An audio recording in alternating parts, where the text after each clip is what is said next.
Chapter 4 of the Labour Act recognizes the importance of health and safety in the world of work. It is for this reason that the Ministry of Labour, Industrial Relations and Employment Creation has embarked on an initiative to develop the National Employee Wellness Code of Practice. Today, we are joined by Ms. Petrina Nghidengwa, the Deputy Director for Occupational Health and Safety Division in the Ministry, to discuss about this Code of Practice.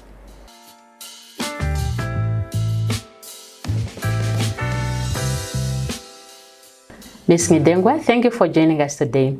My very first question to you would be for you to take us through about what the National Employee Wellness Code of Practice is all about. Thank you very much, Maria, for having me. If I have to take you through Employee Wellness Program.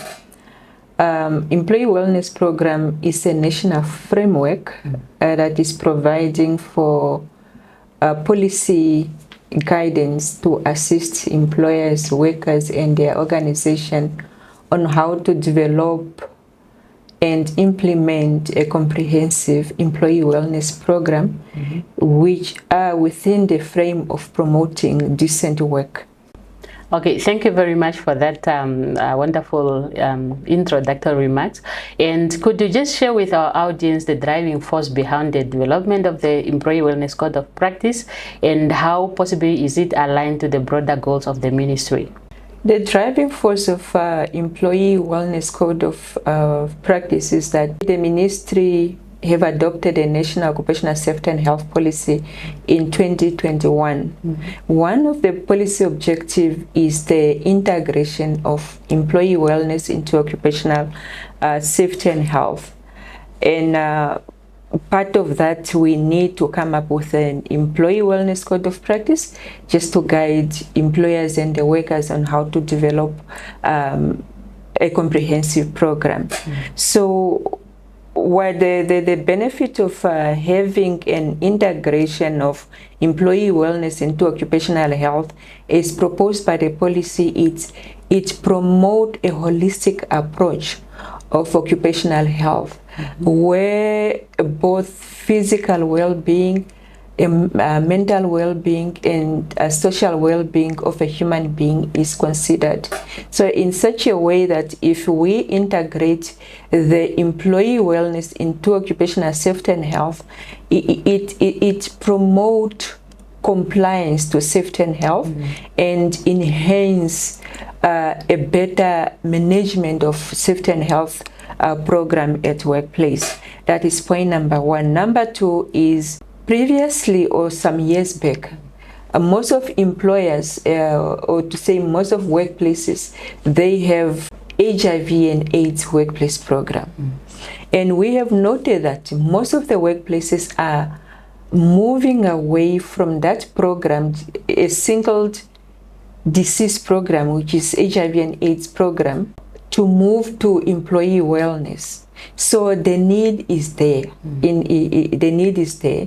It's been indicated already, or to say it's been observed in the industry that employers need to introduce a comprehensive program instead of having a single disease management at workplace. The other driving force, it's as of June 2022, we know occupational safety and health become a fundamental principle and right at work. Being a fundamental principle and right, we are left with no choice but to make sure that we are implementing comprehensive occupational health as defined by WHO, as defined by ILO, that when we are implementing occupational health services, we shouldn't just consider physical health.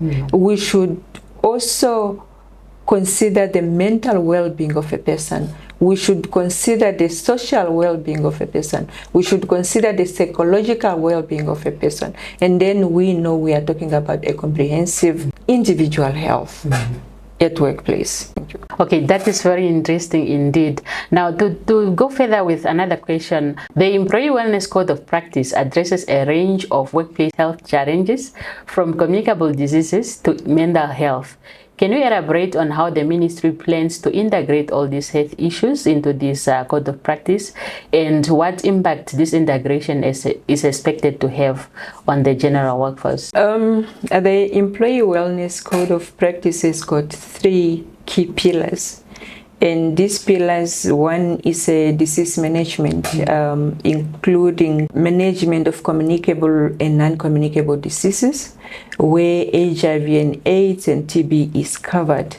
When we talk about communicable diseases, allow me to speak about COVID-19, because that is one of the recent communicable disease that we can recall that really kept us on our toes. And therefore, it's important that the code of practice should guide the employers on how to manage communicable diseases at workplace. In terms of non-communicable disease, yes, we have, I spoke about HIV and TB. We also have other lifestyle diseases, diabetic, hypertension, or diseases that are mostly caused by obese. That's why we call it lifestyle diseases. The code intends now to provide for the framework to guide employers and workers how to manage, how to educate, how to create awareness, how to screen those type of diseases. And the second pillar is covering violence and harassment. That is the elimination of violence and harassment. We are aware that Namibia have ratified C190, which is addressing violence and harassment at workplace. And violence and harassment, in terms of the survey which was conducted, it's the survey result provided evidence that violence and harassment, it's there, it's within our workplaces, and therefore we need to provide guidelines how to manage and eliminate violence and harassment at workplace. The last pillar is health promotion. Health promotion covers the physical, the psychological, the mental health, and the social well-being, where we require the workforce to be educated, the workforce to be provided with information pertaining to their general well-being. This could be work-related and non-work-related issues. And other area which is covered here to say health promotion. Health promotion has got or 3 focus. There's a prevention focus, where we need to educate and create awareness, educate workers on the importance of taking care of themselves, for instance, educating workers on how to manage certain issues, for instance, stress management at workplace. And we know definitely if we have a workforce which is educated in terms of how to manage certain issues, will for sure have less incidences that we are experiencing nowadays at workplace. The issues of stress, the issues of depression, it will assist in reducing some of those issues. The other focus within health promotion, it's care and support. Care and support in terms of, as we provide now this health promotion, part of the package is the screening of individual health information, individual health assessment, including disease profiling of individuals. And part of that, it also covers screening of diseases, to say blood tests, for instance, blood test for blood pressure screening, screening for diabetic, for instance, screening for any other issues. During that screening program, should a disease or a problem is identified, the program provides for further referral, and that is what we refer to say care and support. We refer the workers to get assistance, to get a medical or professional assistance as soon as possible before a person starts becoming sick. So to the question to say, how do we plan to integrate these programs in one? When it comes to occupational safety and health program, we always start by assessing the hazards. We assess the hazard, or we identify the hazard, and then assess the risk. So the integration that we are speaking about here today is we want, when the employer is assessing a general risk assessment at workplace, they should provide also for assessment or the inclusion of psychological or mental health related risk when we are conducting the risk assessment at workplace. To say, if I go in a factory to assess for risk associated to this specific operation, I should also consider to say what is the safety in terms of are the people protected as they are sitting here, apart from the hazard that are coming from the operation? Is there a potential of anybody entering this factory and the workers can be threatened, or the workers can be harassed by this individual coming from outside? And then with that assessment, the employer should be in a position to come up with a program that is comprehensively addressing all the risks and the hazards that has been identified by the assessment. So that is why we say we need to integrate this program into safety and health so that we can have a comprehensive program that is addressing a worker's holistic well-being.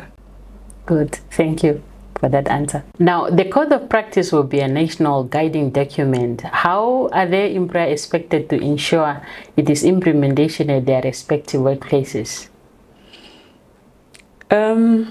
One thing what is contained in the code of practice is the responsibilities of all the parties are included in terms of the employer, what is their responsibility, what is the responsibility of the workers, and what is the responsibility of any other role players. It's clearly stipulated in the code of practice. And one thing that I should also highlight is that this employee wellness code of practice is developed, it's provided for in the law. The section 112 of the Labor Act provides for the development of code of conduct, but in this case we are developing a code of practice. So it's provided for in the law. Therefore, this is an enforceable framework that the ministry can enforce it. After the validation, this code of practice will go through a normal legal drafting process and it will be gazetted. Once it's been gazetted, the ministry will start enforcing this the same way we are enforcing any other legal instrument in the country. So as an inspectorate, we have the responsibility not just to enforce law, but we also have the responsibility to educate our social partners on their responsibilities. So we have to start educating them.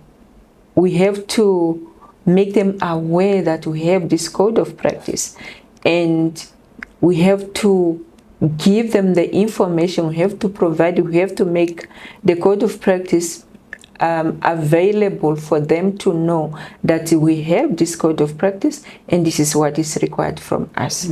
Ms. Nghidengwa, before we let you go, is there maybe some concluding remark that you would like to share with our audience?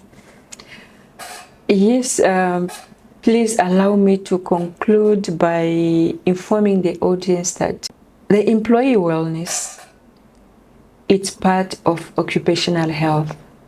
Is not a new area that we are bringing in or a new aspect that we are bringing in.